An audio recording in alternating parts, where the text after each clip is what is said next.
তালাক দেওয়ার পর অন্য স্বামীকে গ্রহণ করতে পারবে কি? যদি কোনো মেয়ে লোককে কেউ তালাক দেয়, খুব ভালো করে শুনবেন, কাজে লাগবে। তালাক দেওয়া তো সব থেকে ঘৃণিত কাজ। তালাকটা হয় কখন? এটা হয় রাগারাগিতে। রাগ করে তালাক দিয়ে দিল, পরে দেখলো স্ত্রী যাবে, ছেলে যাবে, মেয়ে যাবে, সব তো আমার শেষ। তখন এক হুজুরের কাছে যায়, হুজুর রাগের মাথায় তালাক দিছে। আরে বেটা, রাগের মাথায় তালাক না দাও, তালাক দেওয়া নয়, তালাক দিছো কি প্রেমের ঠেলা?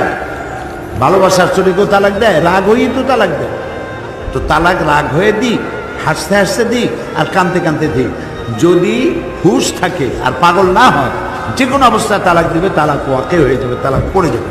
তবে এটা আল্লাহ তাআলার কাছে সব থেকে ঘৃণিত এবং নিকৃষ্ট। আল্লাহ তালাক চান না। সেই জন্য কোনো স্বামী যদি তার স্ত্রীকে তালাক দেয়, তাহলে ওই স্বামীর কাছে যাওয়ার আর কোনো সুরত নাই কিয়ামত পর্যন্ত। হাত্তা তানকিহা যাওজান গায়রা, যতক্ষণ পর্যন্ত আর একটা পুরুষের সাথে তার বিবাহ না হচ্ছে। তো আর একটা পুরুষ